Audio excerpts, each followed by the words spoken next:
Parents strongly cautioned, the following program may contain material that some parents may not find suitable for children. Contents may include things such as foul language, discussion of gore, dangly parts, exploding lolitas, tentacles, transgender transformations, and expositions of psychics and extreme thundercrotch.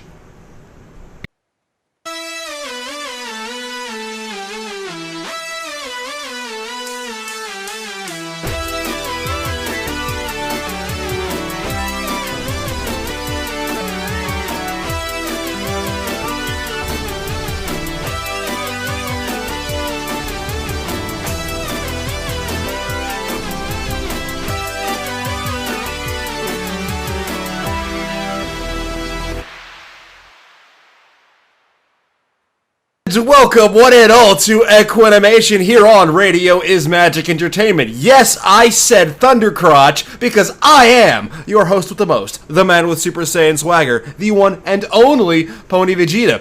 Joining me here tonight for part 2 of this awesome set of Godzilla tribute shows is my I already screwed it up, my awesome kaiju specialist, MangaMan.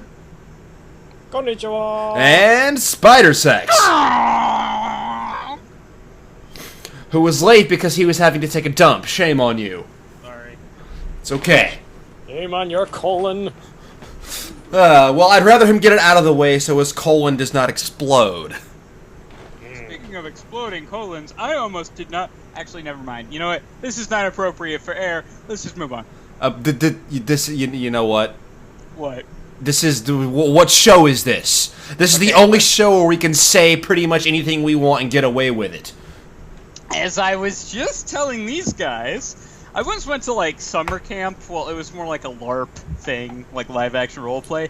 And I have a crippling fear of public restrooms, so I did not take a shit for, like, near 1 or 2 weeks straight. I can't remember how long it was, but it was really long. Yeah. Yeah, that's pretty horrifying. I know. Oh, did you have a bad experience with public restrooms, or what's the story there? I don't want to talk about it. Hey, once encountered a toilet Godzilla. I thought it was a swirly, but okay. Well, Godzilla gave him a swirly. And among other things. Show us on the doll where Godzilla touched you. Moving right along. This is part 2 of our Godzilla-sized tribute to... Who was it? To Godzilla. Right. Right. Godzilla. And which today we're going to be talking about the Heisei era, which started in 1984, I want to say. Correct. And ended in 1995. That's right, ended in 1995. And unlike last week, again, we're doing Equinimation 2 weeks in a row, then starting next week, everything is going to roll back around to its normal schedule. But tonight, last week we had 15 movies to talk about in a 2-hour time span. Was not an easy thing to accomplish. Thankfully tonight that is severely cut down, as we have less than half that to talk about. Only God. 7 films. Mm-hmm. It's funny because the Showa era total has more movies than the Heisei or Millennium era combined. Yeah. So, without wasting a whole lot of time, because 7 movies is still a good bit to talk about. We just can talk about it in a little bit more detail than we did last week. So, without further ado, without pushing this off any further, let's delve into the first movie of the Heisei era, which was released in Japan in 1984 and was released in U.S. in 1985, The Return of Godzilla. Or as I like to call him, Derpzilla. Dun, dun, derp, derp, derp, derp. Yeah, his eyes were a little bit derpy in this movie. Derp, derp, derp, derp. From what I understand, I think the costume got damaged or something, and they needed to make like a last-minute hack job repair to it. It's remedied later, but yeah, it looks pretty ridiculous.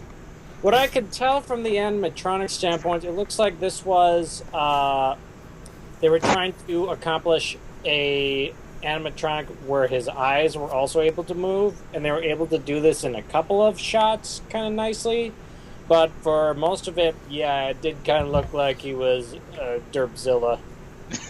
It's funny, we, a couple of weeks ago, myself and the other managers of Rhyme actually sat down and watched the American version of this movie. And the moment, like, Godzilla makes his first appearance, Sage just shouts, "That derpy face!" But if your screen is black, try. Oh, okay, that's them talking about things. Anyway, yes, this movie came out in Japan in 1984 and was released in the U.S. in 1985 as Godzilla 1985. Now, the first noteworthy thing to say about this movie is that it ignores every single movie after the first Godzilla film that was released in 1954. This is a direct sequel to the first movie. Which means there's no Megalon, no Anguirus, no King Ghidorah, no Mothra, no nothing. Fuck that! Well, hold on now. Before you go on, that just ignores that continuity. They didn't say the movies obviously just didn't happen. We have the movies. They obviously happened. It's just that we have a direct sequel, which I liked the direction they tried to take with this, because they tried to bring Godzilla back to what he originally was, a true force of nature. There was no other monsters to fight. This is, again, bringing him back to his true destructive roots, which I felt Godzilla was always at his best when he was like that. The Heisei era really did try to do that a lot. Only in like one or two was he actively kinda a good guy, sorta not really. He really is just a bad guy through and through, or like he's not, or an antagonist really through and through throughout the entire Heisei era. Yes. Now, this is one of those rare cases where I have not... This is also the last time when one of the movies was brought to the U.S. and it was heavily edited for an American audience. AKA, we want to not make the Americans look like assholes. Yeah, which I haven't had a chance to watch the original Japanese version, but yeah, I do know that's one of the things that happened in the original version. I just finished the Japanese version literally right before our show. And I've seen the American one, God knows how many times. Now, that's another staple of the series of the Heisei era, actually. Americans and a lot of other foreigners are often depicted as just outright assholes or antagonistic in general. Like in Godzilla vs. Biollante, we'll get to that, but it's really prevalent in that one. Oh, God, yes. I noticed it years ago when I first got to watch it. But anyway, yes. In this particular movie, like I said, it ignores all continuity after the original film. And God tries to bring Godzilla back to his true roots.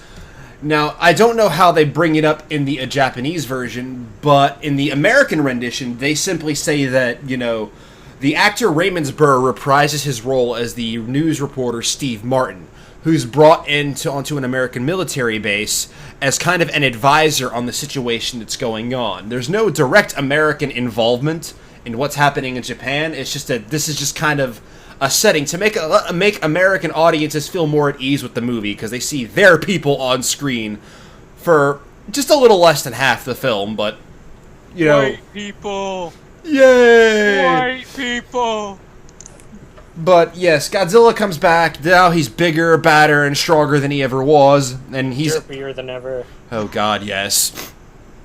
But yeah, this time they go back to a lot of the staples of the original film. They go back to the darker atmosphere. They go back to the low-angle shots to make Godzilla appear to be his size, and try a few new tricks. Overall, the Heisei era improves in production value of the movies, but this created less standout movies, I feel, than the Showa era did. If I were to...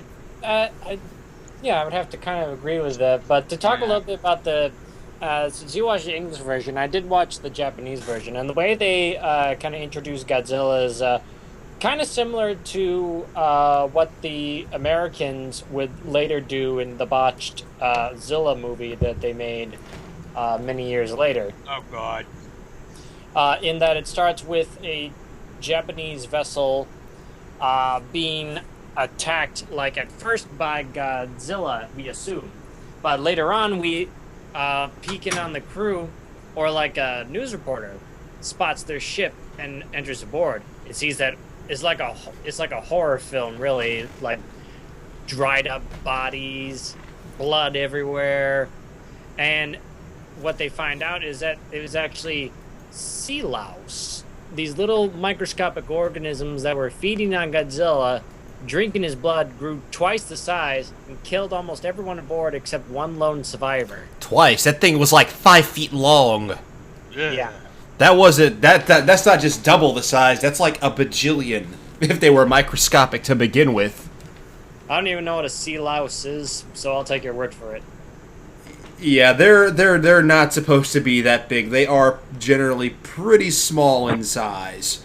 I can't remember how big they were, but like I think they fit in between the scales of various fish and aquatic animals. Like that's how small they are. Right, but yeah, Godzilla's kind of introduced in the same way. It's the same scene, just in English.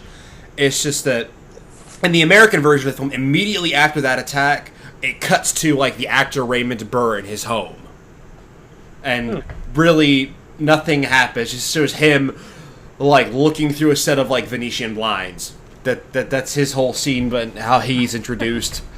Nothing. Blinds. But the most dramatic of all blinds. Yeah. But I'm assuming there's not too many differences between these versions of the movies, unlike, you know, in the original version, in the original movie where Raymond Burr kind of narrated over most of the movie. This time he takes kind of a backseat, and like I said, he kind of just advises the American military and talks a bit about, you know, the original attack, what the Japanese did, why they shouldn't be doing it again, because all it does is piss Godzilla off. And I love both the Russians and the Americans in the Japanese version.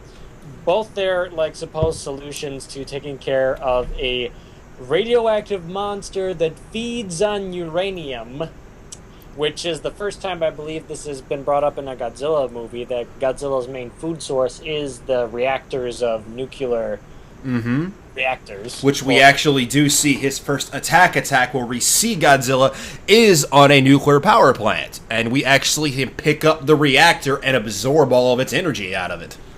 Well, actually, his first attack was on a Russian submarine in the Japanese version. Oh, yeah. Yeah. Which was nuclear powered. That's right. Yeah, I got events mixed up. Well, the first attack where we actually see Godzilla. Yeah, it was the first time I ever saw that in a Godzilla movie, and I've seen well past like the Millennium era of films. What's their main idea for getting rid of this radioactive monster? Drop a nuke on him. If you hate him, then just drop a nuke on him. Yeah. I mean, all the single monsters. I mean, come on. I mean, this thing was already taking was on an island or whatever, taking these close impact blasts of nukes before he became Godzilla, and then absorbed the remnants of all the nuclear energy when mutated into Godzilla. I don't think the force of impact behind a nuke is gonna kill him now that he is Godzilla. Well, what do you expect the Russians to do? Bombard him with potatoes and vodka? I'd laugh. That would be hilarious. One fun thing to note about this, I don't know if it was in the Japanese version, but I know in the American one, before the credits even roll in the beginning, we get a short cartoon called Bambi Meets Godzilla. Oh, no.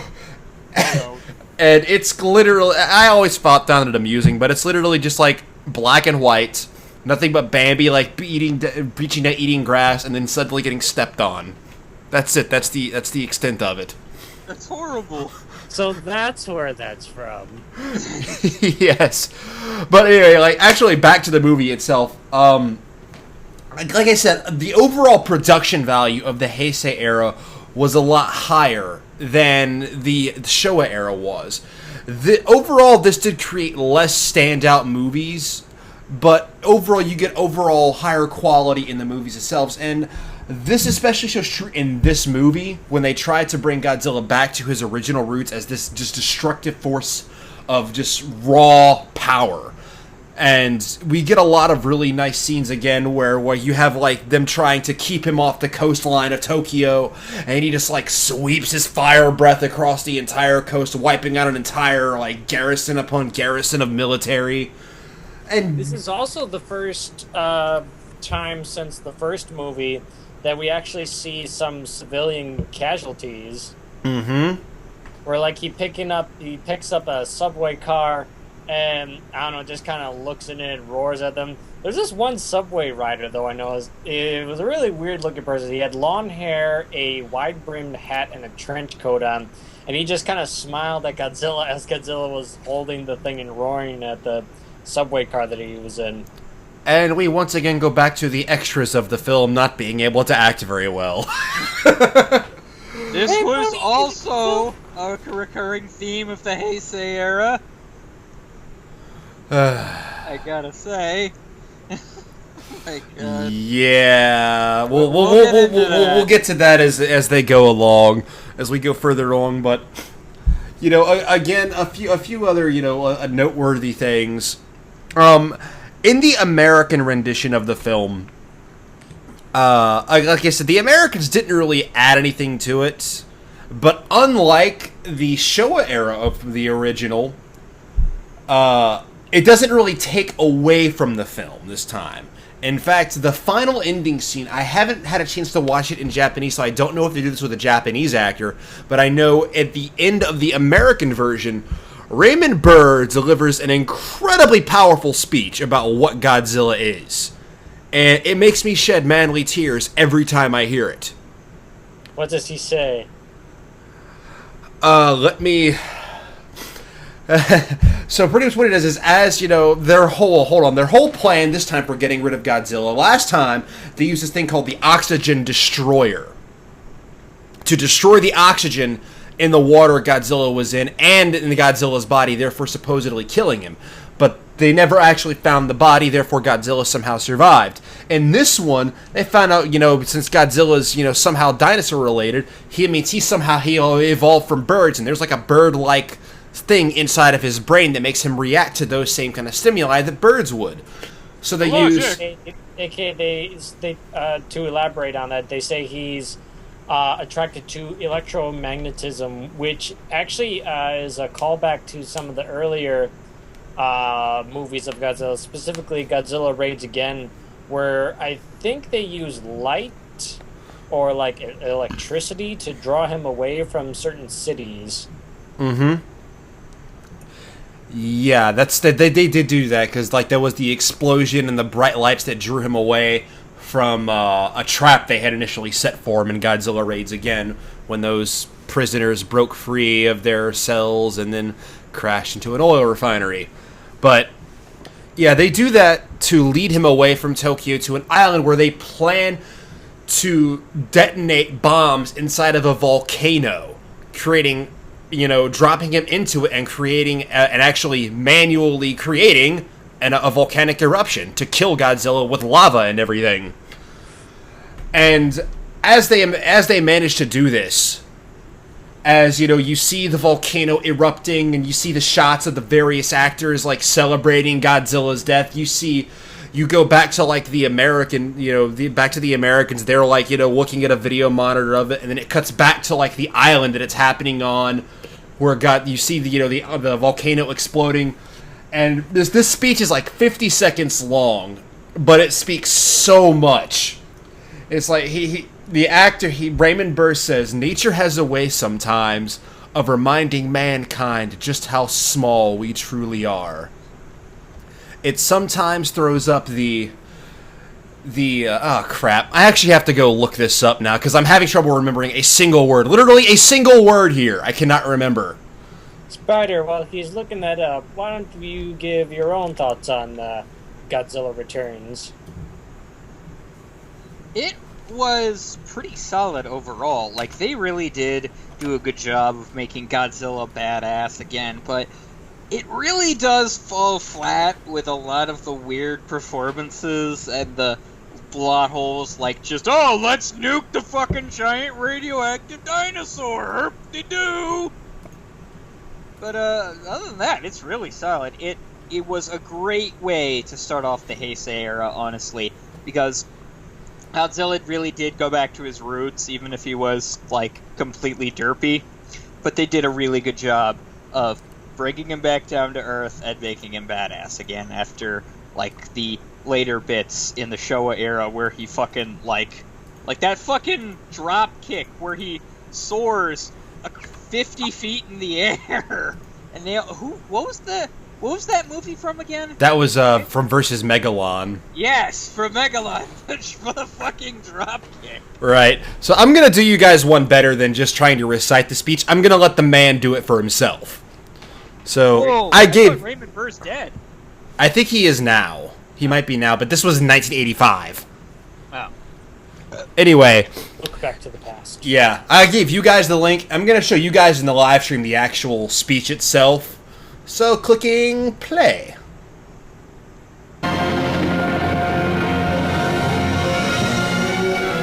Nature has a way sometimes of reminding man of just how small he is.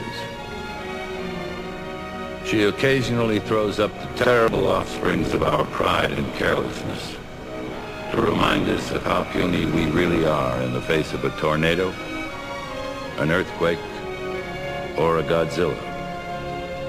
The reckless ambitions of man are often dwarfed by their dangerous consequences.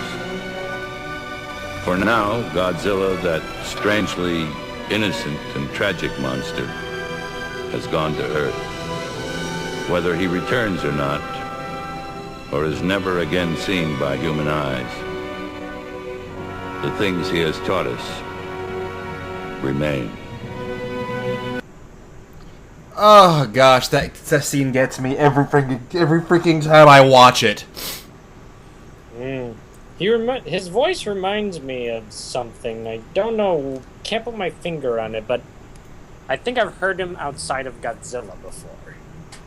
Yeah, Raymond Burr was pretty popular in his day, I believe. Yeah. Well, you know what he reminds me of? He reminds me of the narrator for a lot of Don Bluth films, like Rooster Road. Cockadoodle. Thank you. Wait, I think he actually was the narrator for a lot of those. Let me check Just here. has that kind of old soul southern type of accent to him. Let me just see here. Jack, not quite. I know you did watch the movie with us. The Russians still set off the. I think in the Japanese dub, they did set it off accidentally. Yeah, allow me to explain. In the Japanese one, when Godzilla attacked the ship that the Russians were on, it automatically activated the missile launch sequence or whatever that they were gonna use just in case, but weren't entirely planning on using. But still. Right. So it wasn't like they intentionally did it. It was more on accident. Yeah, in the American version, it was completely intentional. Herp-de-doo! They set that sucker off. But Nuclear missiles. we've been going for almost half an hour on this one movie. We still got 6 movies left. So... Moving right along. Right. Yeah, so moving right along to the second movie of the Heisei era, Godzilla vs. Biollante. Now we're going to get into a little something that the Showa era didn't quite do. Well, they did, but they didn't do it like the Heisei did. Technically, all the movies in the Showa era were one continuous series. But they didn't do a very good job of stringing them together. The Heisei era, on the other hand, did a good job by linking all the films together. They'd reference events in later movies. Everything was one continuous event, leading to the last movie, which we'll get to later. It also if I might also interject. Go ahead. It also introduced the first character in any kaiju series to be the most reoccurring human character in any of the kaiju film. Mm-hmm. And that is the fictional character Miki Sawagusa, played by Megumi Odaka. Yeah, she was, from this point on, I believe she was in all but the last movie, wasn't she?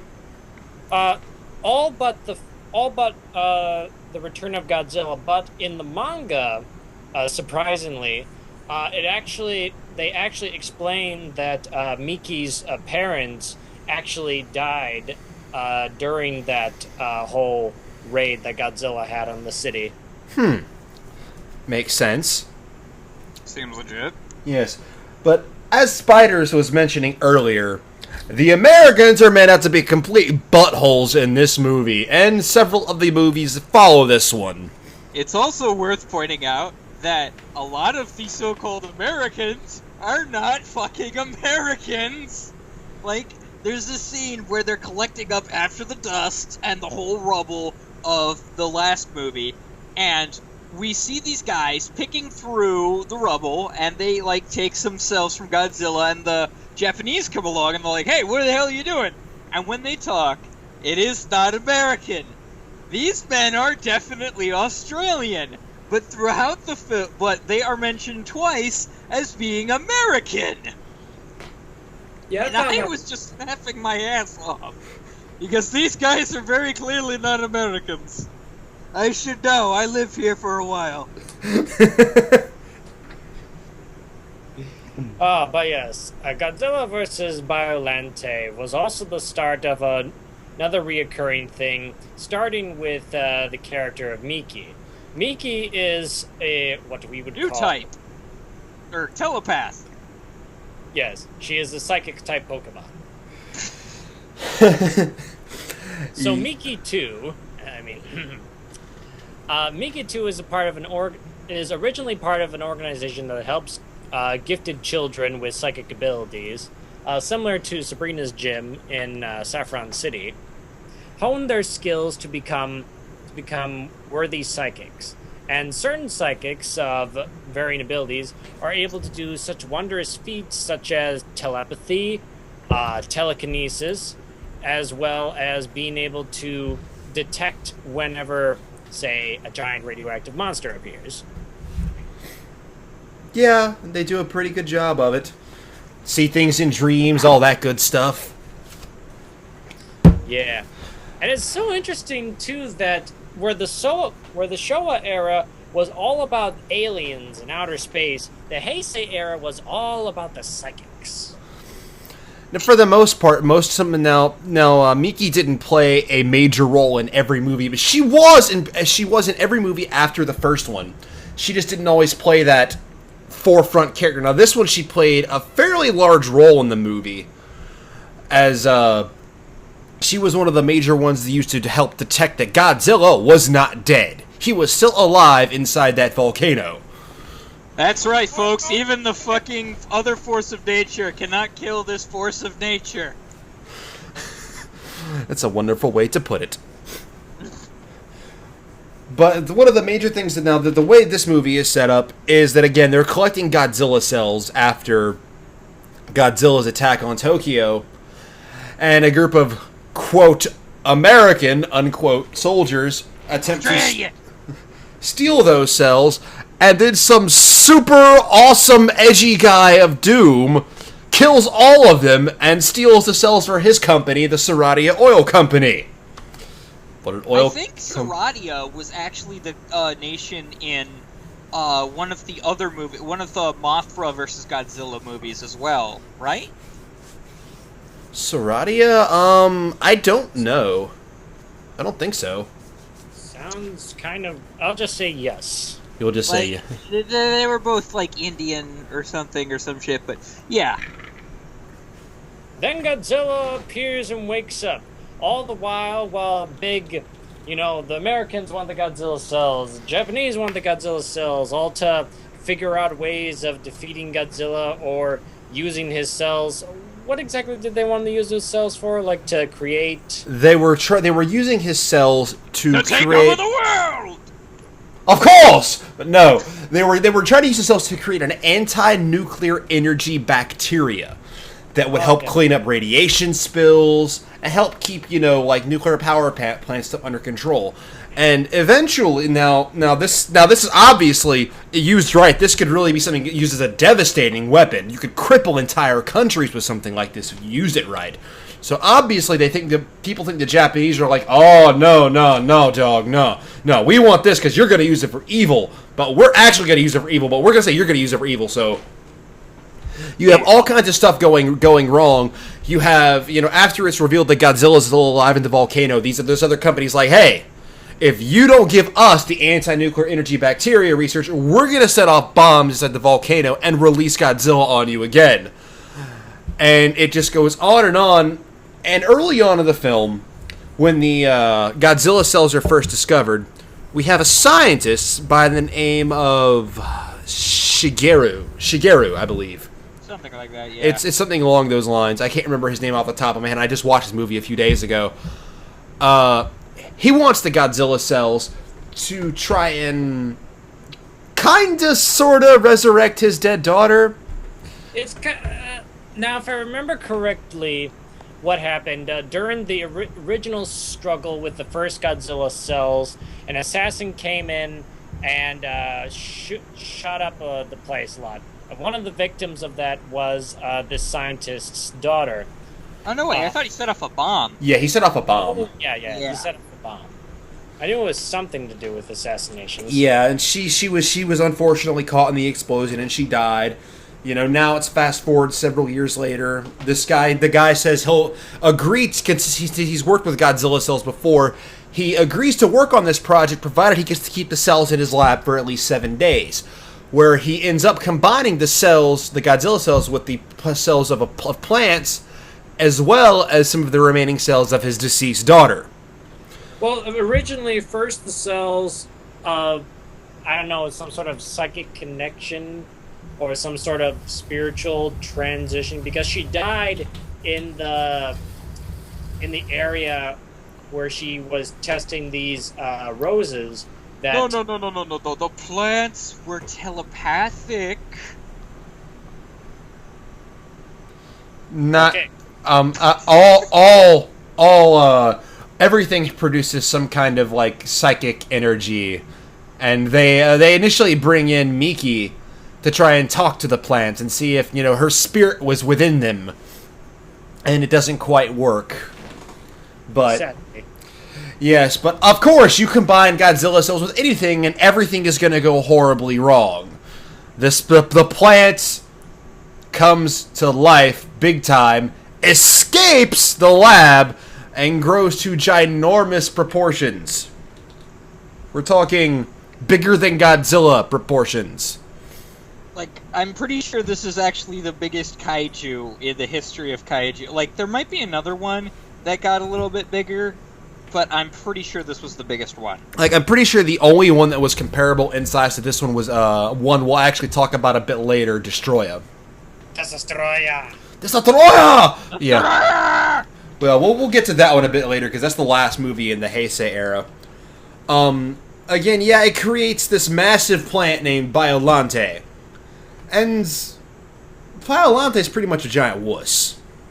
Except for when he... This is probably the main movie's fault, is that the fight scenes are just really bad and clunky, because Biollante doesn't do anything for the most part. She or he, I'm pretty sure it was a she. Yeah, Biollante was a she.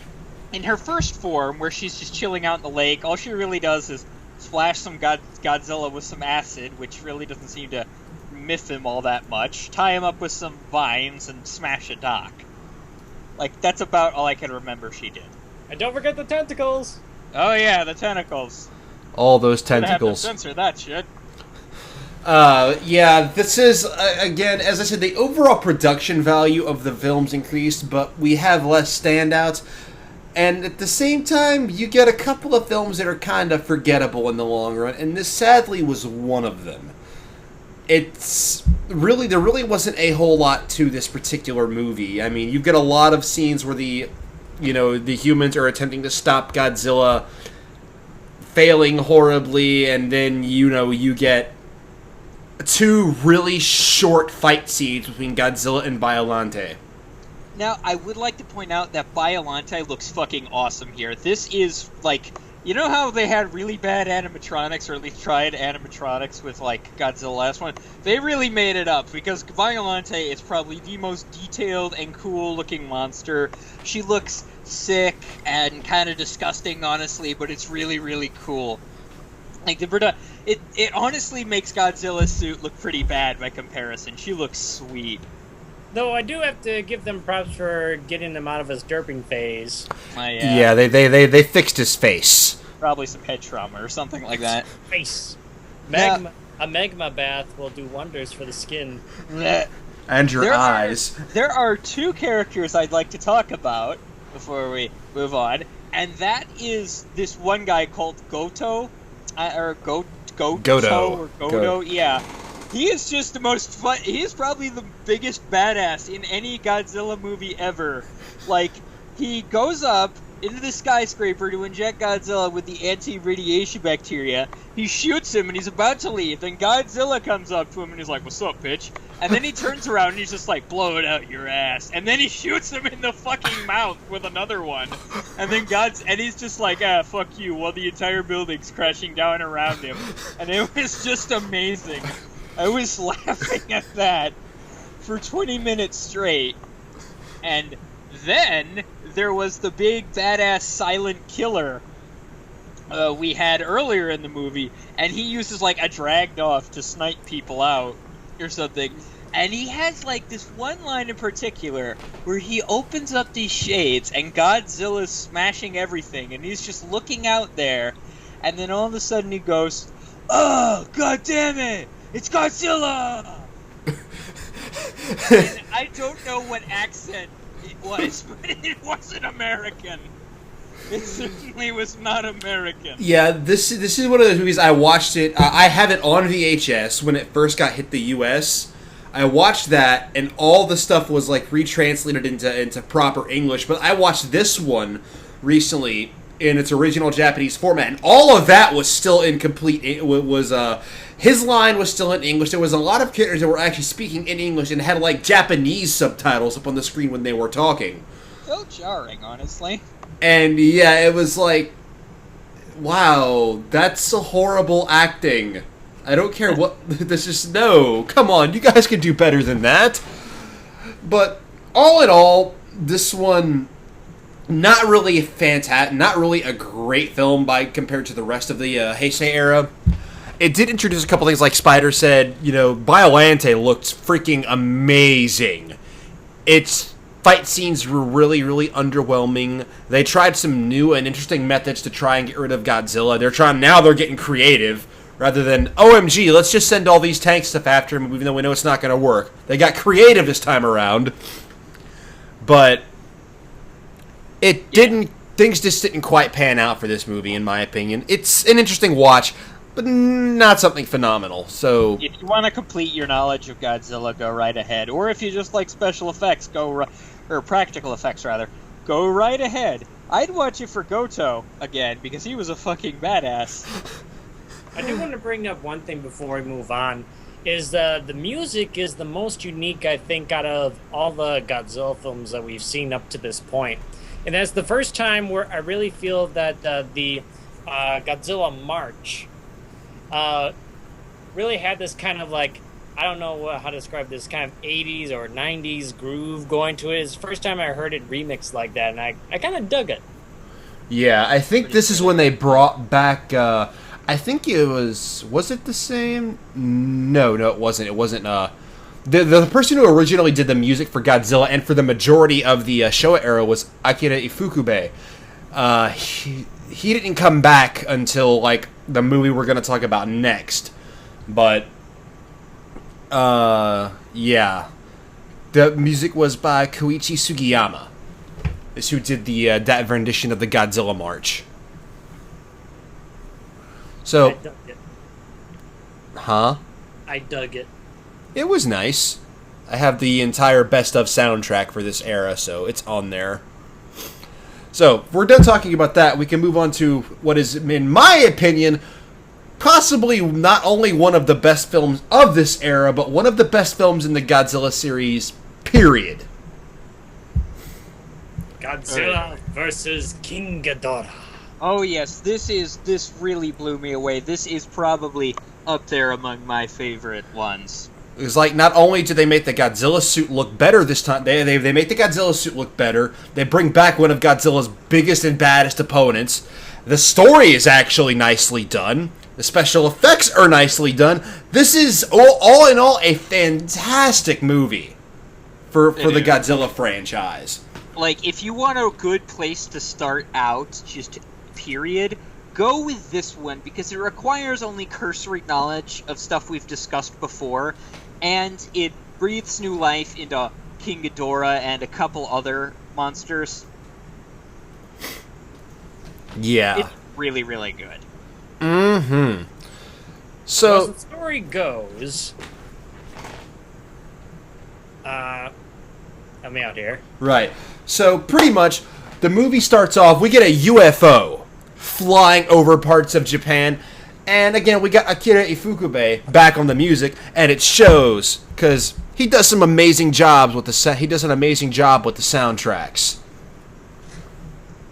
And we get a really nice track, as a music track, as the UFO is flying. You got people taking pictures. Everyone's kind of like, "Whoa, what is going on here?" You got newspapers reporting it on it the next day. The government has no idea what's going on, and then we find out we think, okay, so oh god, they're bringing back the aliens again. No, they get creative. They get a little creative this time. This time they're not aliens. They're people from the future. From the year 2204 to be exact. And they've come back bearing some terrible news. That very soon Godzilla is going to wake up and he's going to start attacking Japan again, and this time he's going to start attacking a lot of the nuclear power plants, and they're not going to be able to stop him this time, and the fallout from nuclear radiation is going to wipe Japan off the face of the earth. It's going to be uninhabitable. Almost all the Japanese are going to die out, and in their time period, Japan does not exist anymore. At this point, they should have asked the question wait, how come that Japanese-looking girl, is she Japanese? They actually do mention that she's because all these future people, they're not all like, most of the time other movies where they've used Japanese actors to portray aliens, they actually get foreign actors to play the parts of these people from the future, with one Japanese actress in their midst admitting that she is the descendant of the older Japanese races. Now, one fun fact is this is a movie I don't have in Japanese. I have it in English, and these people from the future, judging by their mouth movements, they're not speaking in English. They had to dub over them, so they're probably talking in Japanese. I don't know for sure. I can't place that, but I'm gonna be right back. Damn your bladder. But yes, and again, they come back. They say, "Okay, Godzilla's gonna destroy everything. You guys gotta get your stuff straight. We're here to help you." I'm gonna be right back. Oh, okay. That's good. They can still hear you, but Oh, okay. so go. Get out of there! So yes, they tell him, okay, so what we're gonna do is we're gonna help you. We're gonna. So what do we do? How can we get rid of Godzilla if we? Well, then, that was interesting. But, yeah, they say, okay, we're going to help you get rid of Godzilla. Well, how do we get rid of him? I mean, you guys didn't bring any weapons with you that could take him out from the future. We obviously can't stop him now, so what the heck do we do? But they say no. We have two things. One, we have the Terminator on our side. And two, we have a time machine. They do practically have the Terminator. They have an android they call M11. And he actually is speaking in English throughout the duration of the movie. His mouth movements and his words are actually matching up properly. He gets caught on fire and everything. Half his face is burned, and he's still like, whatever. But yeah, he's pretty awesome. But we actually get a true origin story for Godzilla in this movie. Not saying, oh, well, he was like probably some like ancient sea animal that was still alive that absorbed radiation. No, we get a true blue origin story for him this time. See, they go back in time to World War II era Japan. And I might want to note that as they are going to the area where the Godzillasaurus, as they will refer to it as, And we're back. They actually overpass a U.S. Navy ship, in which a sailor says to his captain, "Sir, could that have been a UFO? I don't think it's anything the Japanese are packing. Let's just keep it between us. Maybe you could tell your son about it." Colonel Spielberg or something. I think it was Major Spielberg. He's like, "Sir, yes, sir." Like, so that's where Steven Spielberg got the idea for E.T. But yes, Godzilla. But yes, in this they go back in time because on a particular small island where there was a Japanese garrison stationed, they're getting the crap kicked out of them by U.S. forces. And when the U.S. forces actually land on this island to eliminate the last of these Japanese garrison on these small set of islands, they are attacked by a dinosaur. Dun, dun, dun, dun, dun, dun. Now, they specifically mentioned that this dinosaur is not, in fact, a Tyrannosaurus, as some people would like to think, but rather some either, like, same family branch or something of the like, but not a true-blown T-Rex. Yes. Speaking of dinosaurs in Godzilla films, around the time of this movie, I believe, was a new species of dinosaur discovered that they named Godzillasaurus because of its resemblance to Godzilla himself. I've actually wanted to say that for a while now. I just wanted to get it. This is the good time to bring that up because, again, we have a new species of dinosaur in this movie and a new species of dinosaur discovered in real life around the same time. Yeah. Huzzah, Godzillasaurus. And yes, this dinosaur wipes out the American troops. The Japanese just take cover, like, oh, we ain't getting in the middle of this. Oh no. And, they managed to blast the dinosaur, with guns from ships. And they severely injure it so it leaves the beach. But all the American forces in the beach were wiped out. Completely. And the Americans are like, you know what? USA. They're like, do we send more out there? F that, bro. Let's get out of here. And the Japanese garrison survives. And, they didn't talk about it, so most people don't know, because, who in the world is going to believe that a dinosaur actually existed? And kick their butts. Yeah, so... am I right? It's not like there's giant radioactive lizards or anything. And plants that come alive with the souls of dead children. And 10 years later, they start testing all the nukes out in that area, and this dinosaur had managed to survive long enough to absorb all this radiation, and thus create Godzilla. So I want to bring up one thing with the captain of the Japanese garrison. He really feels, and several years later still does, feel that it was thanks to this Godzillasaurus that his garrison survived. Mm-hmm. And after that, his name is Shindo. And actually creates like a dinosaur-themed amusement-style park. We never see it, but it's talked about. And he considers himself an expert on dinosaurs. We meet him. He's actually, when the subject is first brought up, because one of his other garrison members survives, starts to go crazy, and decides it's time the entire world know that this dinosaur existed. And him being, the leader of this garrison, a couple of news reporters go talk to him and mention, that the theory's been brought up that dinosaur could be what it could have become Godzilla, and he shows them like a couple of pictures they took with the dinosaur as it was laid there dying after saving their lives.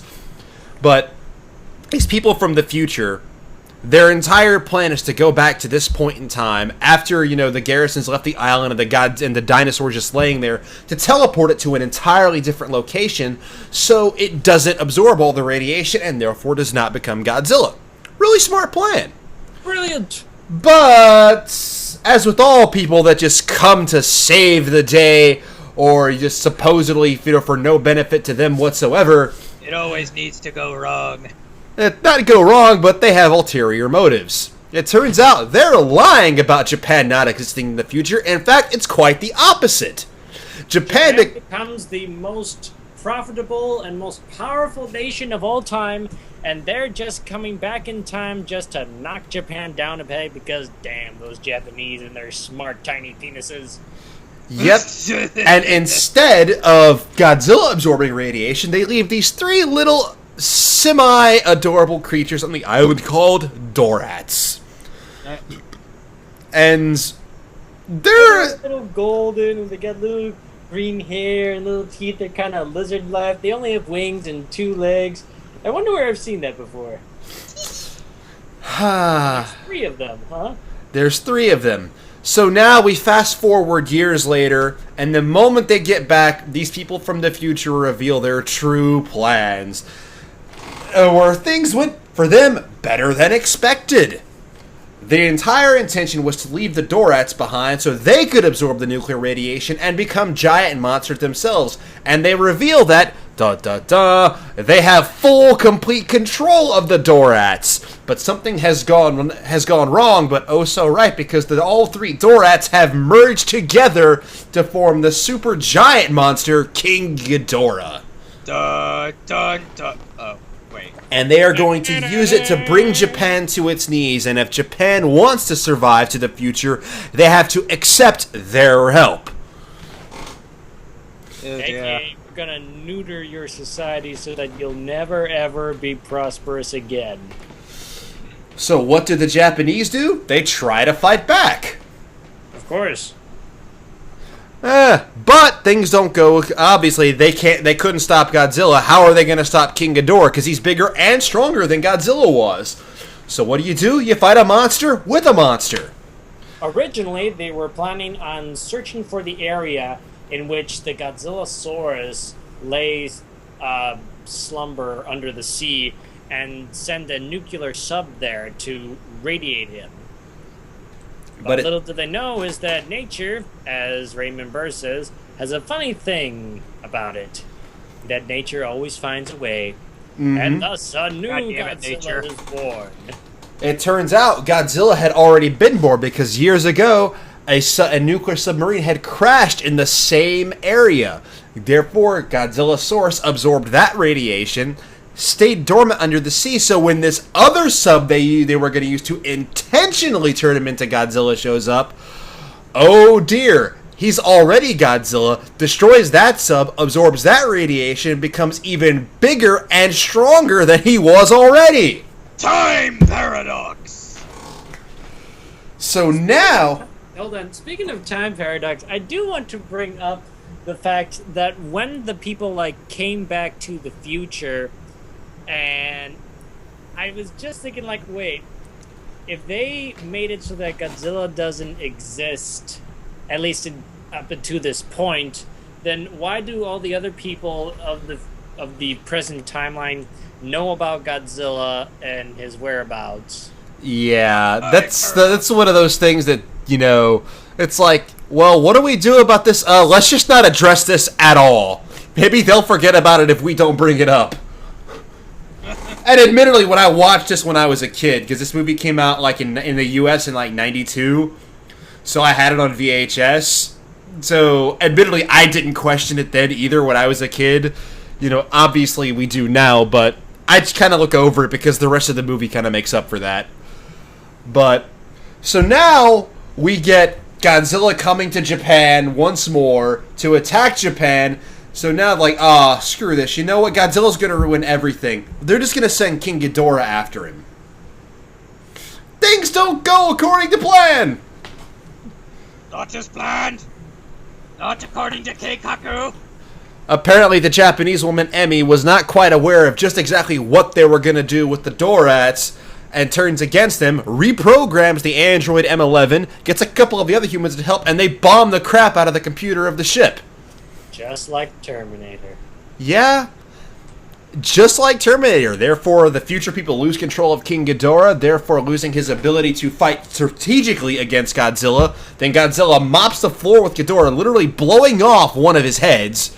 And then they teleport the ship, their future ship, to where Godzilla is. Then Godzilla blasts it to pieces.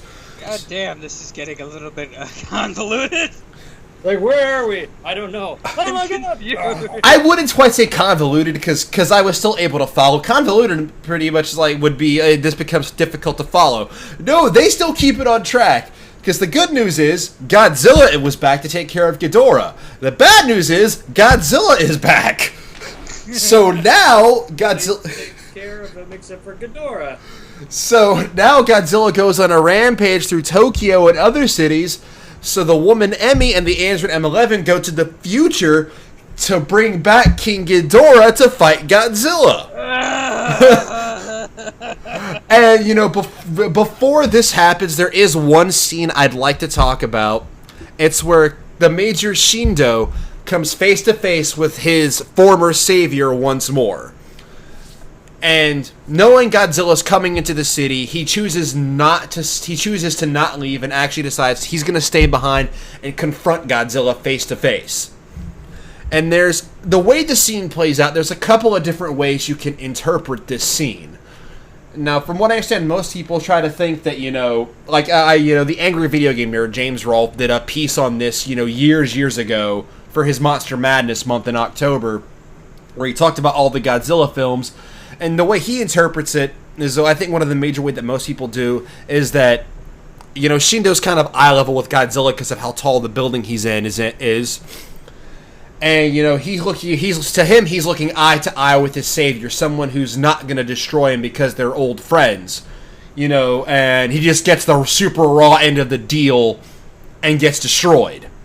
But I really don't see it like that because of the way the emotion is conveyed in this scene. It's just, to me, it seems like Shindo is staring eye to eye with the former savior, that saved his garrison on the island. But he knows this at the same time. This is not this creature that bears the same mentality as that dinosaur did. This is, his life cycle coming end to end, and things have come full circle. And he knows, this is it. If he dies, he wants to die looking into the eyes of the creature that once saved his life. So deep. The creature that, in a way, you could say he's putting it on himself that we humans have created to be like this. Mm-hmm. And it's a very emotional scene, and I thought it was very well done. And then not long after this, we get the introduction of Mecha King Ghidorah. And it's pretty awesome looking. Oh yeah, complete with the center robot head, Emmy in the middle, controlling the whole damn thing, which I thought was like, damn, she's pretty brave to be in the cockpit of that thing. See if I can get a nice picture up and show you guys. Yeah, I believe this might actually be the biggest of the monsters, because Godzilla's less than 100 meters tall. King Ghidorah is 150 meters tall. So yeah, you have a completely roboticized body, wings, a center headpiece, and this whole thing is designed specifically to take down Godzilla. So now, once again, we have this epic battle between Mecha King Ghidorah and Godzilla. And this is the final showdown of the movie. And, it ends with, Mecha King Ghidorah flying out over the ocean, electrocuting Godzilla to death, and then getting blasted and both of them falling into the ocean. And then Emmy and M11 return to the future and leave things in the past as they are. Overall, this is definitely one of the best movies in the Godzilla franchise, period. Well worth your time to check out. Most confusing. It's what? It's also one of the most confusing. Yeah, be prepared to keep your brain where it is. Don't wander off, because if you miss things, it might get confusing. But yes, that's, in a nutshell, that's Godzilla vs. King Ghidorah. So if no one else has anything to say about this one, we will move on to the next film in the Heisei era. Godzilla vs. Mothra, The Battle for Earth. This was, I think, one of the first ones that I actually watched, like, one of the real ones, not, this 1995 Zilla. That was 98. 98. Excuse me. But yes, this movie bears a lot of plot resemblance to its earlier incarnation, just Godzilla vs. Mothra, which was, which was released in the early 60s. Or late 50s, I think it was early 60s. Pretty sure it was the early 60s. Yeah, once again, humanity is doing things to the planet that it shouldn't. You have an evil corporation. All kinds of stuff is going wrong all over the planet. You have a heavily forced anti-human interference plot with people going, oh, no, we shouldn't be destroying the planet. No, it's all wrong what we're doing to this place. And it's like Godzilla versus the smog monster all over again. It's not nearly as heavy-handed in this one, but it's there. Yeah, I mean, you have your evil corporation that tries to kidnap the twin fairies that once again show up to talk about Mothra. We do, unlike the original Godzilla vs. Mothra, we do get another antagonist that shows up that's actually pretty freaking cool in design. And that is Mothra's evil counterpart, Batra. Not so good of a name, but yeah. Yeah. Where Mothra is like the great protector of the planet of the planet and its peoples, Batra was the planet's answer to the humans doing bad things to the planet. Where Mothra's all like, okay, now children, please don't destroy the planet. Stop doing all these bad things. Don't steal my fairies, or I'm gonna have to accidentally wreck one of your cities to get them back. Batra's all like, F you guys, I'm gonna wreck your stuff! Don't hurt my butt! Oh no, that's just, it's on now. Oh no. Kiss your butt goodbye. It is on! Gah! That's Batra. That's Batra in a nutshell. It is literally explained that the Earth created Batra to destroy humanity. Wow. That's the explanation we get. Yeah, it was certainly something. Pretty hardcore. Yeah, and other than, the forced, other than the forced plot, there's again not a whole lot to this movie other than some pretty cool fight scenes towards the end. Where, you get Mothra, Batra, and Godzilla having a massive showdown. This has some of the best fight scenes in the whole series, though. Yeah, and, like, the movie is worth watching for the ending. Because, like, Batra 1, I think, looks really, really awesome in both its larval and final forms. But, if you can get over the really hammy plot, this movie is worth watching. Yeah. Although, I do have to say, I prefer the original Mothra vs. Godzilla to this reimagining. Definitely. Yeah, I do too. Overall, the storytelling was better. The fight scenes weren't quite as good, but... Like, the original Mothra vs. Godzilla had a better supporting cast, and it just felt more likable and a bit more hammy, but it really, really was quite good. And plus, the villains were, in the original one, were better, I feel, because the villains in this one are just kind of like, oh, let's, do some stuff.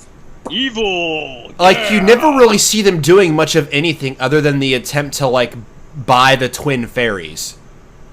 The other villains were like, oh, we're gonna buy your land, but we're not gonna really give you any money for it due to legal loopholes and shit. This one's called like the Marutomo Corporation. And other than maybe some deforestation on an island, you never actually see them do anything. Yeah. We're That's just sort of where told them we're evil.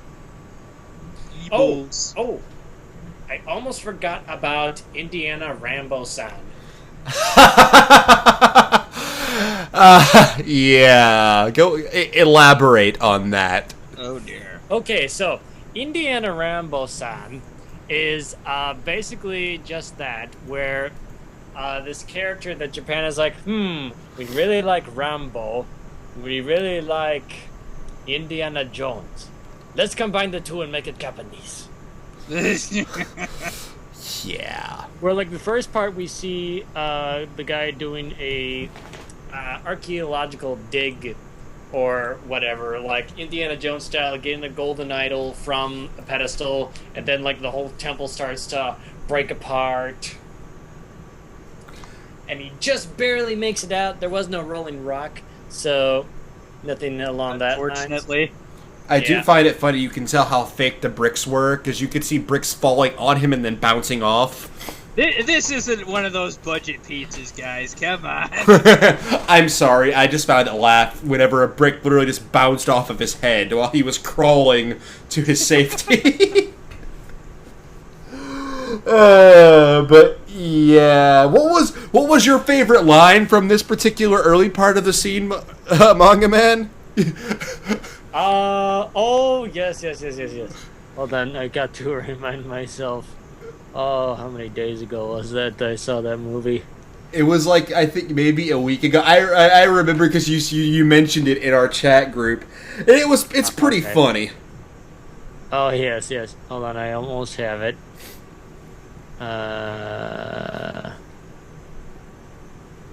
Come on, you're almost there, buddy. You can do it. Okay. Do it. I'm like around the area in the chat where here it is. Where like after Indiana Rambo-san is captured for like destroying a national heritage treasure place, whatever, blah. These like big wigs come in and say like, okay, now we got somebody to help you. She's 30. She's extinguished. He's 30, single, and something. She's 30, an extinguished archaeologist. I'm just going with that. And she's single, so listen to her. And then she's all comes to like, I'm not single. I'm happily divorced. This is one thing I did like, was that there was this kind of like dynamic between these two married couples are just bickering with each other like the honeymooners. Banter. To the moon! Yeah. Overall, there really isn't a whole lot more to say about this movie. Just I don't know, if you're up for a really cool some really cool fight scenes, watch it. But otherwise, And Watch it Indiana for Rambo-san. Indiana-sama. What? Sorry, Indiana, or watch it for Indiana Rambo-sama.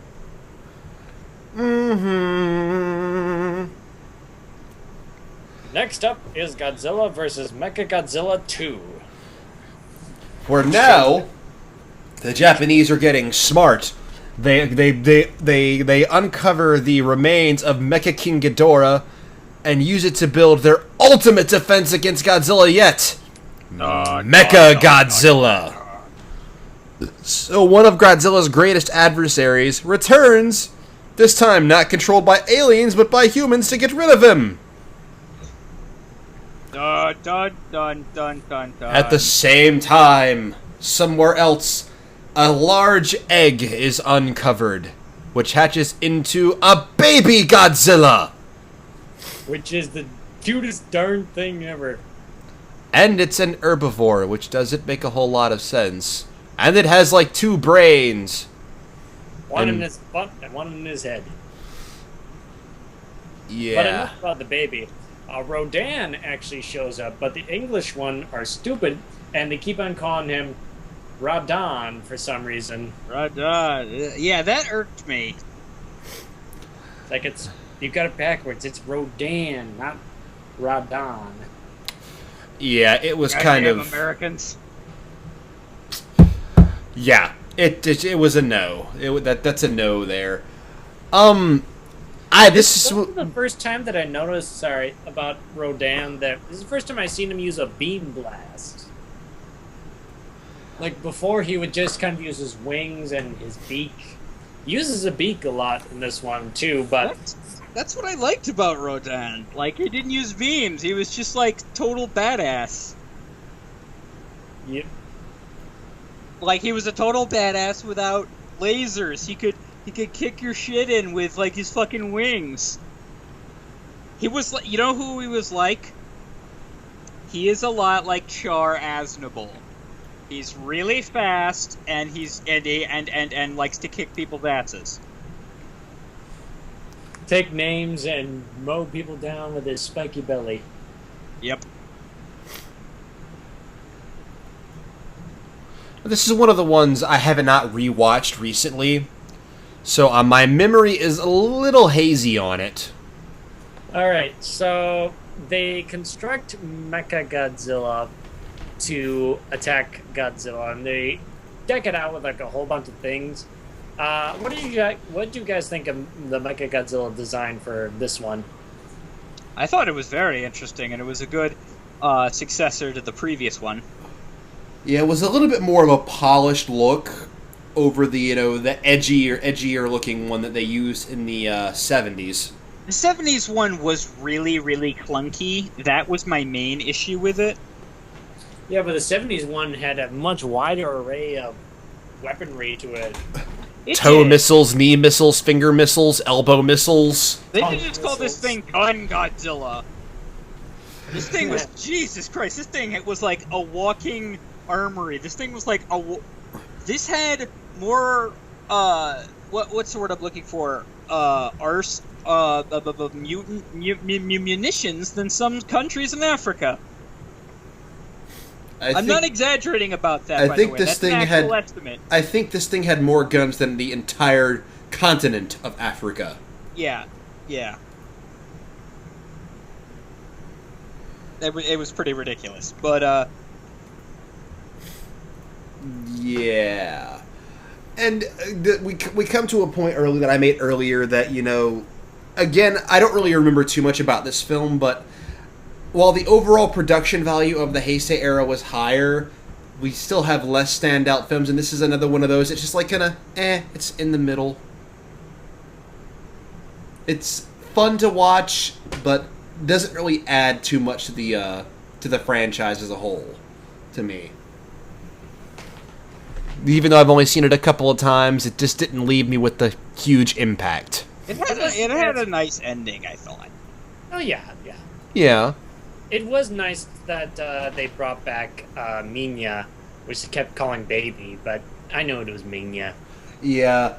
And, they kind of sort of make up with it for in the the next movie. Yeah. Which, again, not really super fantastic, but I think it was in the next one was also kind of one of those but it's a nice movie.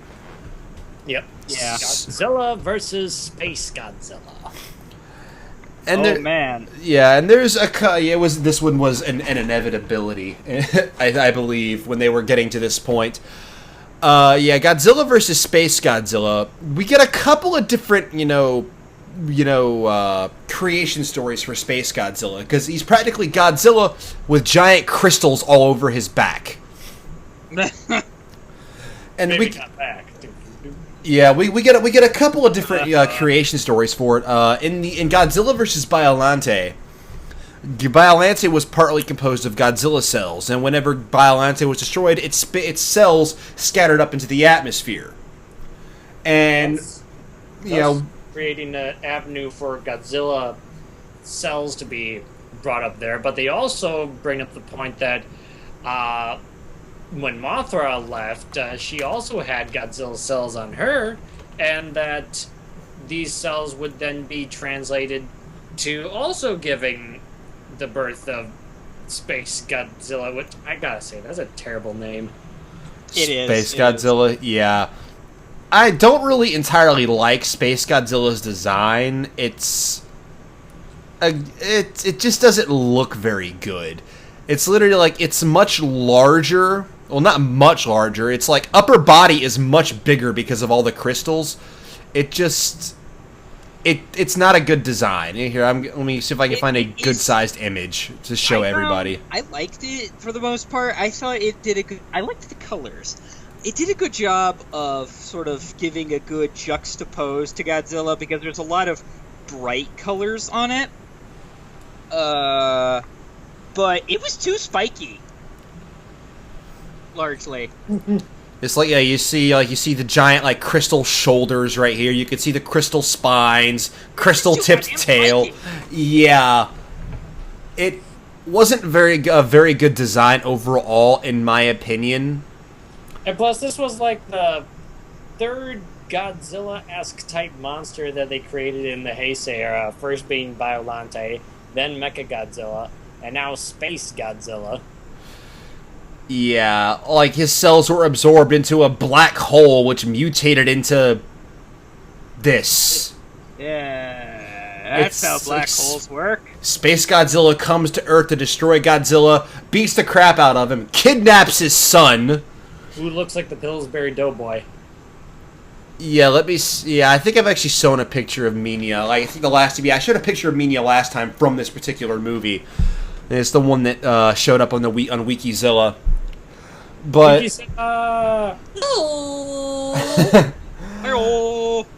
but this particular movie, they once again are trying to come up with more creative ways to get rid of Godzilla. This time we find Miki Segura in a much more prominent role than she was in the last few movies. As this time they try to use her to directly control Godzilla. By shooting a mind control satellite dish onto the back of his neck. And for a while it almost appears like it's working. And he was like, Godzilla, put your left foot in, you put your left foot out. They really want this guy gone, I gotta say. Well, I mean, this guy, takes a casual stroll through downtown Tokyo and the entire city's been leveled. But I mean, Jesus Christ. They're really pulling out all the stops. From time travel to mind control, I mean, good God. Gotta go through every avenue. Yeah, well, White Oak, to answer your question, we're definitely going to see the new Godzilla film. Oh, yes. We are going to be reviewing that in our last episode of our Godzilla tribute. But before we delve any more into that, we do get another introduction of another new monster. Well, not really monster, but a space travel robot called Mogira. Who made an appearance in an earlier film, not of the Godzilla franchise, but another one. I believe it was the Mysterians, wasn't it? Yeah, Mysterian. It's a movie I just haven't watched yet. I do have to say, Mogira is more goofy looking than Mechagodzilla, but I do gotta say, I like the fact that they make it kind of mecha-like in that he's able to split his lower and upper half of his body to attack Space Godzilla and Godzilla on multiple fronts. Mm-hmm. Yes. Spider, what do you say, being the mecha expert? I think it was interesting. Yes. Yeah. Yeah. Interesting. I find it interesting you found it interesting. I find it interesting that you find it interesting that he finds it interesting. Interesting. How interesting. No, White Oak, right now we are actually talking about one of the second to last film in the Heisei era, Godzilla vs. Space Godzilla. Sorry you had to show up late because of homework. Damn you, homework. But yeah, again, Space Godzilla, not really the most interesting in design of Godzilla's enemies. He's just too goddamn spiky. Yeah, God damn it, I'm gonna cut myself on that edge. Yeah, again, you get some interesting fight pieces because Space Godzilla erects a crystal barrier that deflects Godzilla's own blasts back at him, and they gotta destroy like the crystals to be able to actually damage him, and it's an interesting set of fights, but again, doesn't really add a whole lot to the franchise, in my opinion. But it's a decent little watch. Yeah. Until we get to the final film of the franchise, which definitely makes up for the last three movies. Because once again, we come into one that, like versus King Ghidorah, not just one of the best movies of the era, but one of the best in the franchise. Oh, yes. We get to the last movie, released in Japan in 1995, and one of the movies we didn't get for a long time, and had such a huge impact when it was released that we heard about it in the U.S. well before it was ever released, was even reported in national headline news. Godzilla versus Destroyer. Dun, dun, dun, dun, dun, dun. We once again come to a movie that has fairly good storytelling, a really interesting monster, not just in origin, but in design. Oh, yeah. Now, baby... Go ahead. Okay.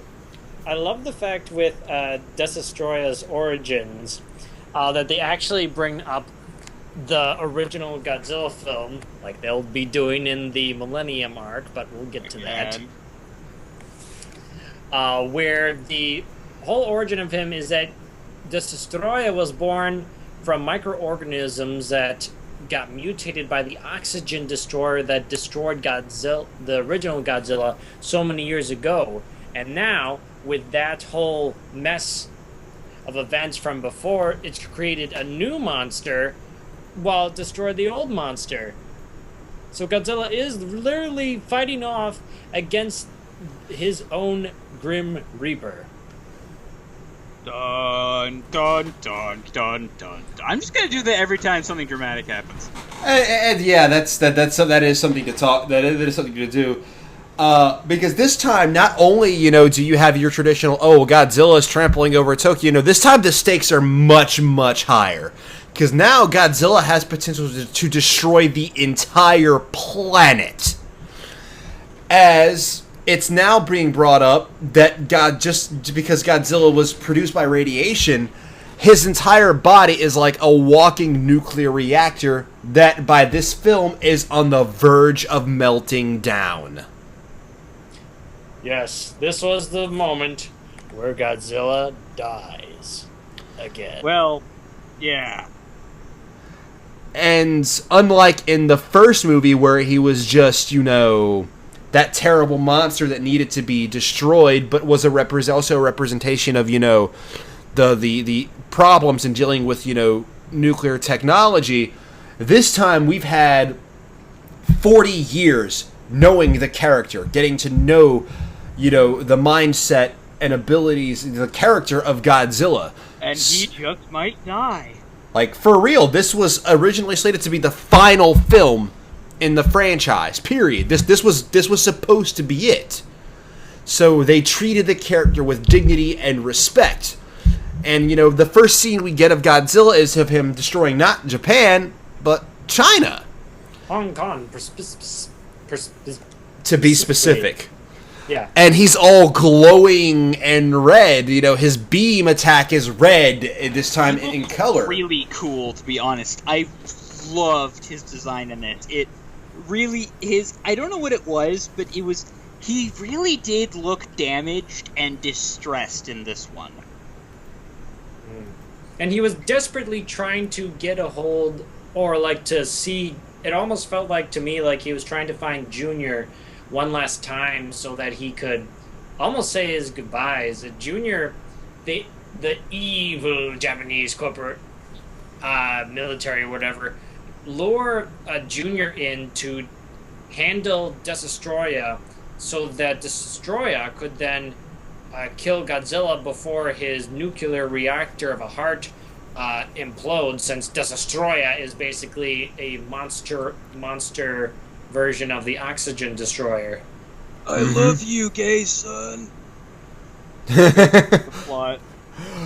But it's a fun little note about this movie is they actually bring back one of the original actors from the very first movie to reprise her role from the first movie. Really? Yes, the woman who played Emiko Yamane, the daughter of the one of the major scientists who was supposed to marry Dr. Serizawa in the first movie. If you remember from the original American version, the woman that talked to the reporter Steve Martin in the hospital, Emiko Yamane, this is her. This is her character coming back in the movie, and not just the character, but the same woman who played her is back in this movie. Oh, that's nice. What It's- a nice way to kind of not really end the series. I mean, it was a nice touch. You see, one of her, I believe it's her grandson or her nephew or something, has come, who's the one who came up with the theory that Godzilla is like a giant nuclear reactor, and now he's on the verge of melting down. And if he does, the resulting explosion could potentially destroy the atmosphere of the Earth itself, and therefore burn the entire planet to a crisp. Which I got to say, her grandson or whatever is... I don't know. There's just something about him that irked me the entire film. Like, he didn't want to, like, get involved with the whole, like, Godzilla project until he heard that psychic and well-renowned showgirl Miki was going to be heading research there. Yes. And we get some nice scenes with the near grown up Godzilla Jr. now looking more and more like his dad instead of the. He looked really scary, and this was probably the scariest part of the movie because he just kind of keeps going on. Really, like it's sort of continuing the cycle. And that was sort of really one of the scariest parts because. It's not going to end with Godzilla. It might not even end with Godzilla Jr. Yes. That was a thing that was brought up during the last... how much time do we have, actually? Because this is it's 8. Well, we technically have one more from the air, because the era names aren't for the movies. They're actually for the actual era time span of years that they took place in. So technically we have one more movie to talk about. We're not gonna. We have to, and you know it. No. But it's a lot of fish. I mean, shit. We're still not done talking about this one, so we'll get to that one after we finish discussing this. So let's then talk about Godzilla's final moments before we see his theatrical death. Yes. Career. We actually the way they handle Godzilla's death in this movie is very heartfelt. It's very emotional and very, very well done. Because as Godzilla actually injures Destoroyah, the military, the Japanese military is actually the one to destroy Destoroyah. So they finally did something. I know they finally did something worthwhile. Holy shit! Holy shit! Years in the making, and we finally take down a kaiju. They destroy Destoroyah after Destoroyah supposedly killed Godzilla Jr. Godzilla goes berserk, injures Destoroyah, but Destoroyah injures Godzilla. They destroy Destoroyah, they freeze up Godzilla to drastically reduce his body temperature, so the resulting explosion when he finally melts down is severely reduced so it doesn't wipe out the entire planet. But as he dies, the music they plays, the way the scene plays out, it's very, very well done, and it brings a tear to the eye. It's well done. I did really I did get a little choked up at the end there when he was slowly melting away, and you see his whole visage melting down, and it just felt like, that time when I put my Godzilla toy in the microwave. Yes, and then as Godzilla melts down, and there's a resulting explosion, the smoke clears, and we get a silhouette of light in the background in the shape of a monster.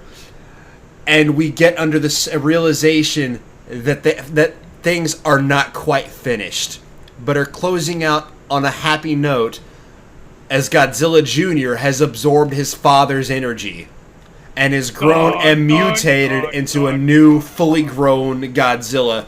And we close the movie out with no music, not actually seeing a detailed image of the new Godzilla, but seeing his silhouette of light and closing out with Godzilla's roar. And then the movie cuts to the credits, which even the credits are really well done. If you watch the original credits, they go through almost the entire library of Godzilla films, showing a few scenes from the first movie, and then skipping everything else till they get to the Heisei era films. And it was a very, very nice touch to have a way to supposedly close out the franchise.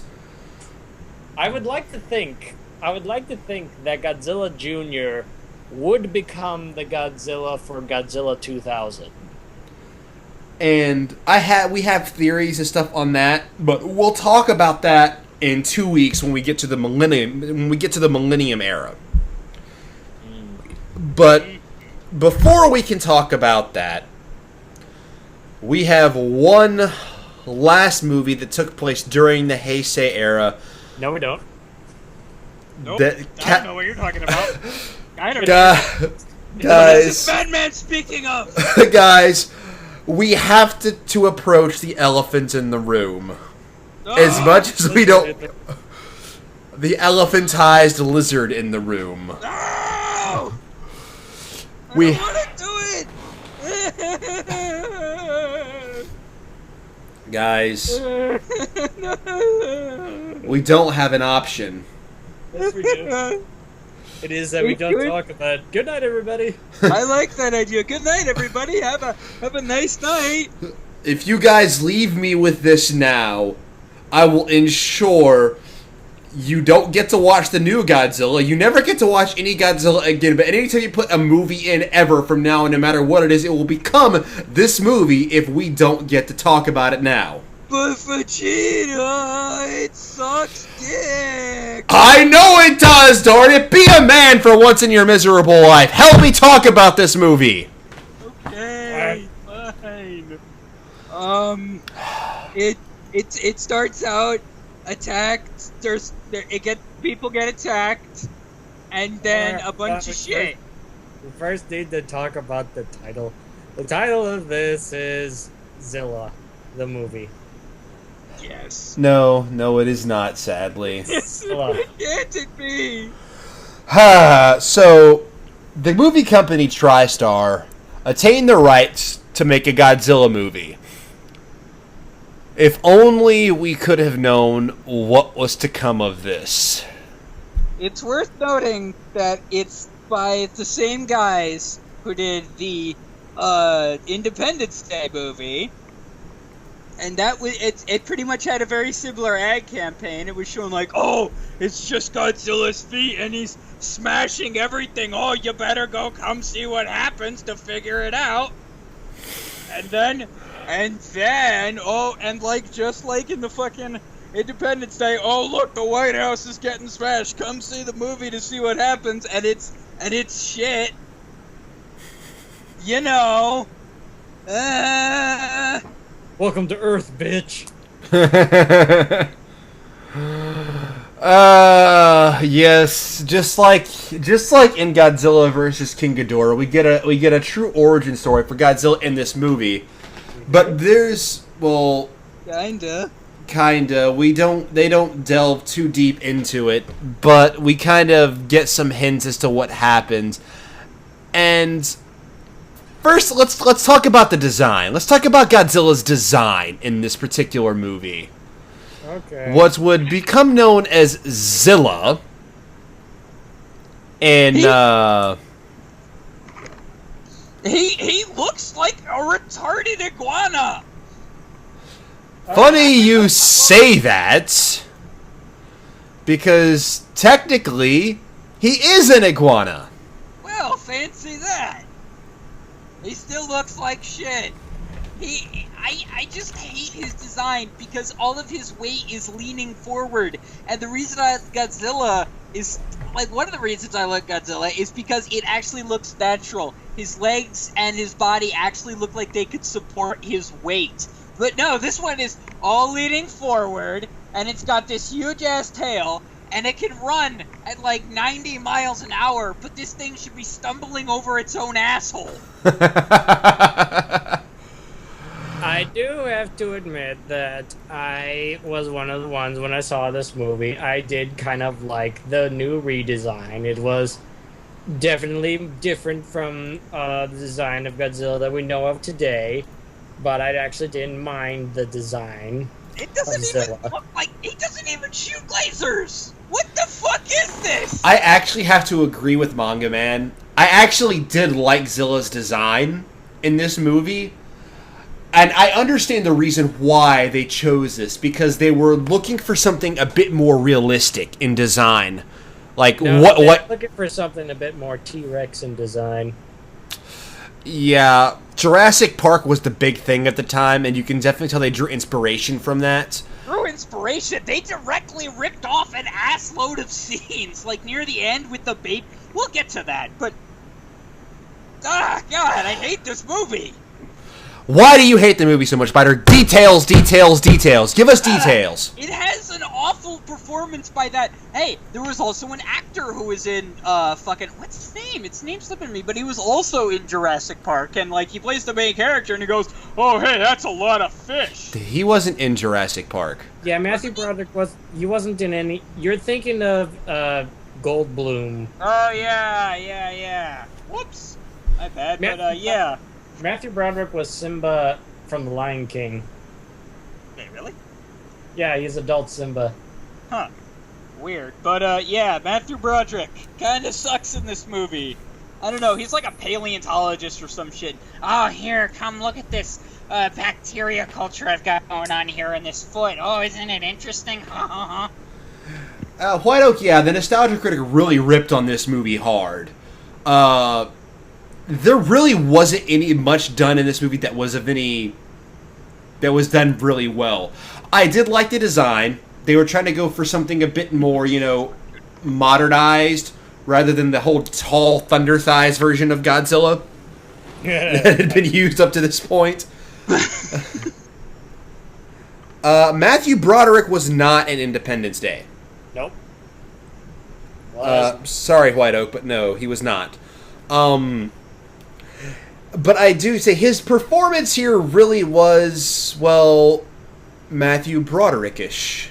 Matthew Broderick is just Matthew Broderick. I don't fucking know any other way to describe it. He just goes on screen and starts doing shit, and apparently people like it despite it. I don't understand.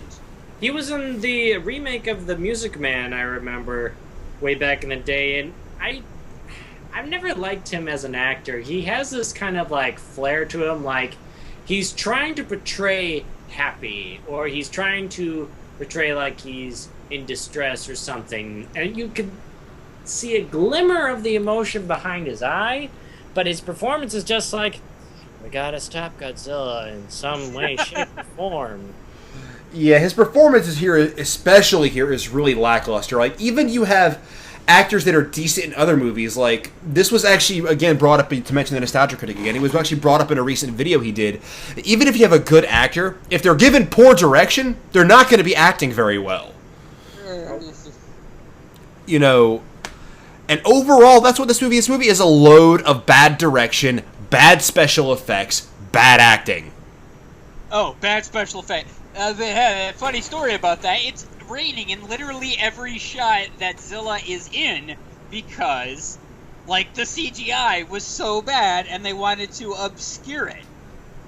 It was fucking... Not to mention, too, Zilla is really, really short.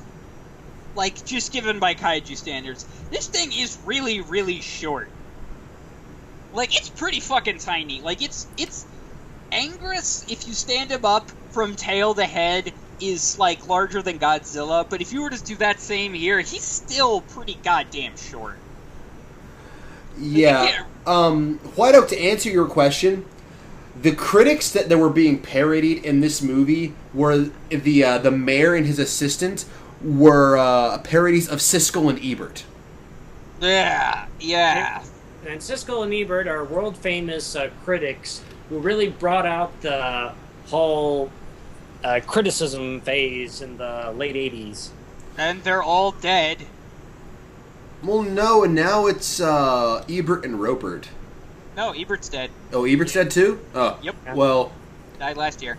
Oh, darn. I must have missed that. Anyway, Like there's a lot they did because they parodied both of them and didn't bother to do anything with it. Mm-hmm. They did nothing with the role other than having one of the characters like do a thumbs down symbol towards the end of the movie, and it really didn't do anything for the movie. Nope. Like, There are a lot of things that they did that didn't really pan out or do anything for the movie. It's like you said, they ripped off a lot from Jurassic Park, more than they did from Godzilla, and they another one of the major cinema sins they committed was setting up for a sequel they should have known was not going to happen. Except in cartoon form. Yeah, and even then, I mentioned this in the video that I made to hype the series up, the cartoon really wasn't even that great. It fell flat after like a season and a half. Granted, they did try to bring in a lot more of the Godzilla mythos. Like, I remember one episode where they actually introduced Cyber Godzilla, which was basically a riff on Mecha Godzilla.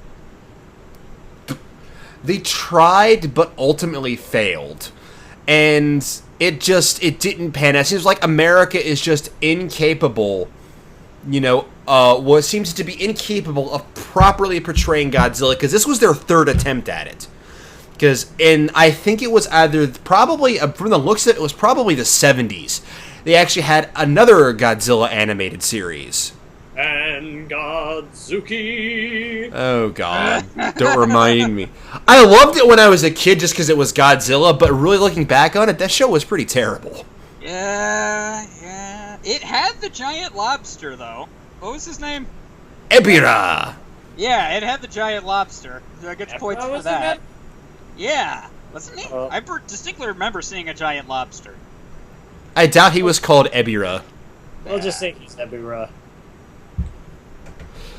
But yeah, they sequel baited in this movie, which ultimately led to the animated series that came. It lasted It had a second season, but I don't think it ever actually finished through the end of through the season, and then it just kind of died. But that was it. That was all that became of it. That was all they could do with it because this movie was so terrible. It received no success at the box office.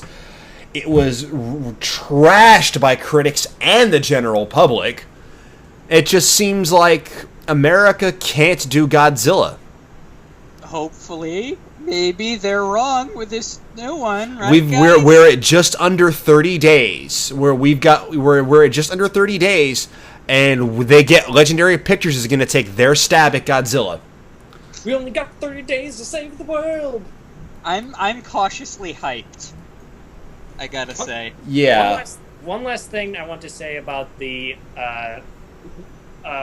later cartoon series is I did like it that they brought in the animators who did the Men in Black cartoon, which I like that one. Yeah, the Men in Black one was pretty good, and the animation was actually I will say the animation was pretty good for its time. They did a good job with the animation, just the characters, the storytelling wasn't there. Nope. White Oak Godzilla 2000 is part of the Millennium Era. We will be discussing that in 2 weeks. Mm-hmm. Now, we're pretty much at this point, we're winding down. We've talked about all the movies from the Heisei era, which was the focus of tonight's show. And as stated, overall, the quality of the movies were better in this one, but because of that, there were less movies that really, really stood out amongst the rest. I mean, you have The Return of Godzilla, which, again, to me is my personal favorite movie in the franchise, if for nothing more than nostalgia's sake, because of the Raymond Burr speech at the end of the movie, and because it was my first Godzilla movie. You have Godzilla vs. King Ghidorah and Godzilla vs. Destoroyah, were just absolute standouts amongst the franchise in this particular era. And if anything, these are movies you have to see from this era. There was no enemies with drills. It was actually a robot by the name of Mogira, which was in Godzilla vs. Space Godzilla. I think what you're thinking of is Megalon, and he was in the Showa era that we talked about last week. Yeah. Mm-hmm. And there's really not much else to say regarding this. unless we pick out a movie and talk in detail about it from start to finish, which we just don't have time for. Yeah. Oh, yes. So, Let's, Spider, your thoughts on the Heisei era?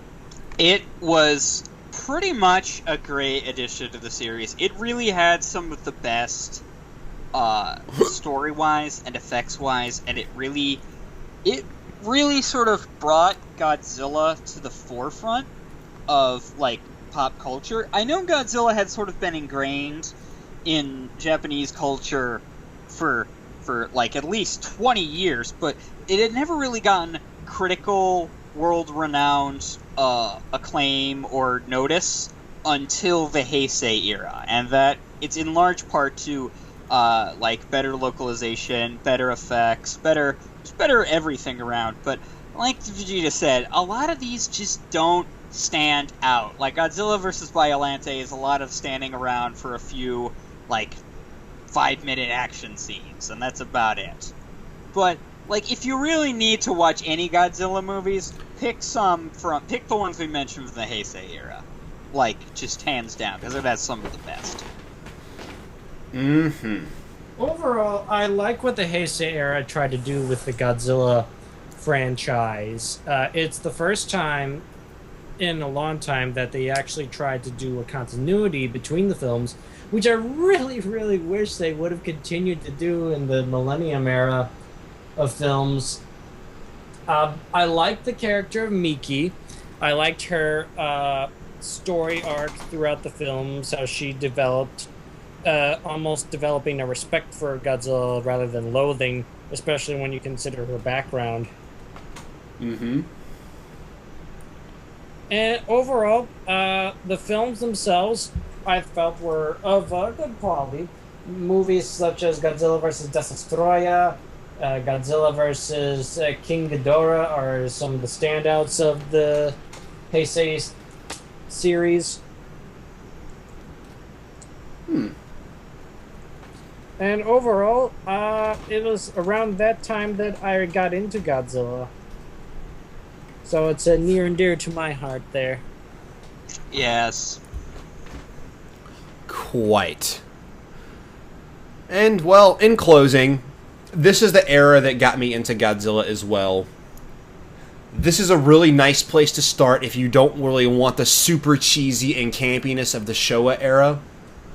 Because, as we stated, the effects got better this time around. Some of the storytelling was really good in a couple of the films that we mentioned. And overall, it was, like I said, the production value was high. There may not have been as many standout films, but none of these, by any stretch of the imagination, were just bad.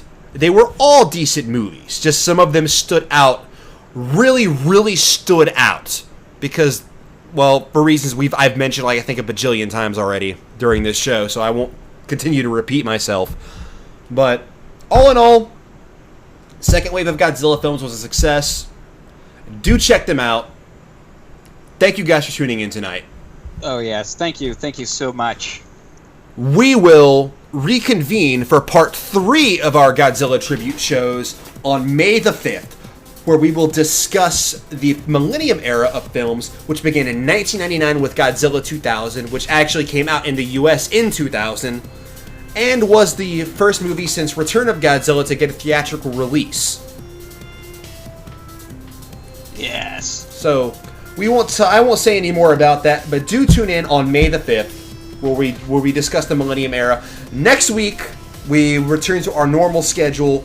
We'll be doing The Flying Dutchman at 6 p.m. Central Standard Time. Check that out as me, Midget, and Chris play games on air, do fun stuff. So, yeah. Woo! Woohoo! Yes. Farewell, friends. We're just kind of waiting for the outro to peter out. Got another minute and a half of that. But yes. Let us all walk into the sunset together. Let's all walk into the Tokyo Bay together into the sunset. Are you ready? Let's all do it. A la Godzilla, a la Terror of Mecha Godzilla. Dun, dun,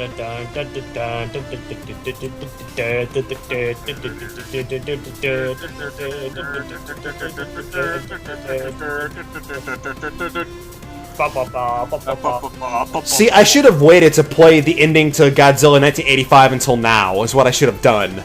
Yeah. That would have been so much better to end on. You fail. I know, I do. Fun fact, we were actually, me and a couple of my other fellow fanfic writers were doing a Godzilla crossover with MLP. And we were actually going to end it with a variation of that speech. Huh. Huh. Cool. Can I come? Well, they stopped helping me write it, and I don't have the time to write fanfiction anymore, so it just kind of died. But it was poised to be the best Godzilla crossover on femfiction.net, so... Even better than Destroyer meets My Little Pony? Yes. Are you sure, Vegeta? Because that was pretty amazing.